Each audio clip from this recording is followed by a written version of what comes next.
We're back now with the continued elections fallout this weekend. Republican U.S. Senate candidate Eric Hovde refusing to concede, blaming the city of Milwaukee and a third-party candidate for his loss. Many people have reached out and urged me to contest the election. While I'm deeply concerned, asking for a recount is a serious decision that requires careful consideration.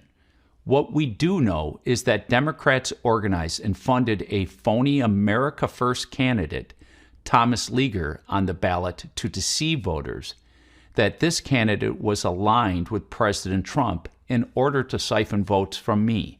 Hovde there in a campaign video this past week, top Republicans in the state blasting the campaign, a source saying Republican officials were blindsided by the video and had actually expected Hovde to concede. Thomas Leger, that third-party candidate.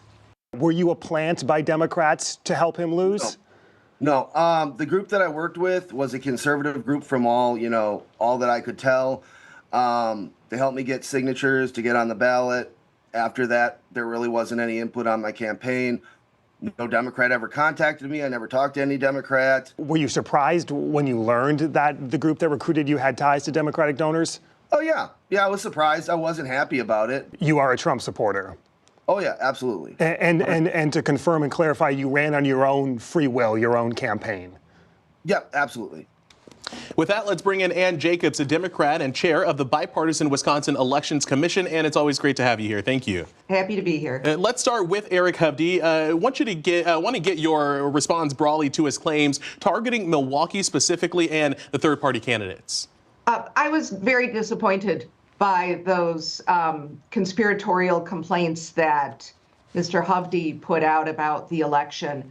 I don't know what he is talking about the integrity of the ballots. If he's referring to like bamboo ballots, I thought we left that behind in 2020.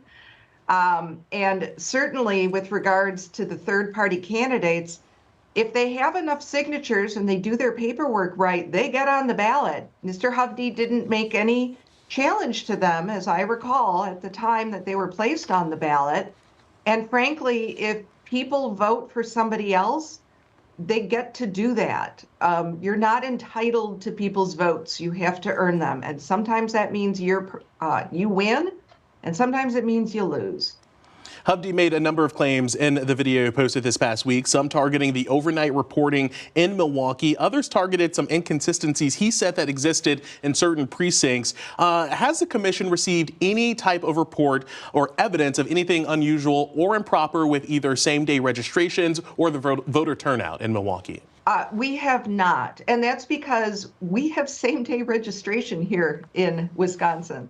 So the number of registered voters the day before the election will always be lower than the number of registered voters at the end of the day on the 5th, because we add so many people through same-day registration on Election Day. So it's just sort of a constant complaint of people who lose that that number exists the way it does.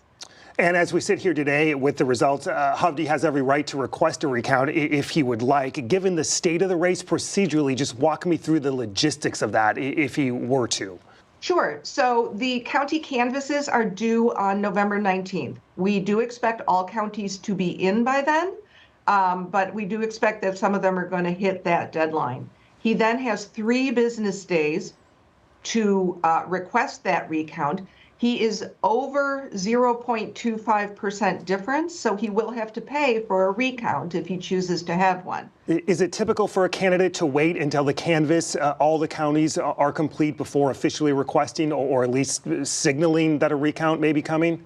No. Most candidates just tell us whether or not they plan to do it or not. While the county canvass is the official numbers, they rarely differ from the unofficial numbers by very much. So usually candidates know pretty quickly whether or not they think that a recount is going to help them in some way, and they notify us. And several candidates who were within the margin of being permitted to ask for a recount have already notified the commission that they don't intend to. So this instance is unusual, what Eric is doing. It is unusual, and I wish he would make a decision and let people know. A lot of our clerks want to make plans this time of year. They want to go deer hunting. They want to make plans for Thanksgiving with their families. And they really want to know if they need to be planning ahead for a recount. So if Mr. Hovde is watching this, if you could please let folks know, I know it would be greatly appreciated by our clerks. There's been a lot of tension surrounding Megan Wolf, the administrator of the Elections Commission, since 2020. We know the Senate action that was taken. On Monday, the Supreme Court is hearing arguments in the case surrounding Megan Wolf. The state Senate attempted, as I mentioned, to get rid of her in 2020.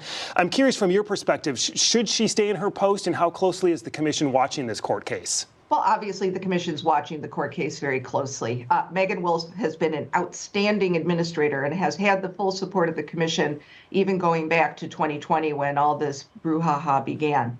And what will happen with Megan?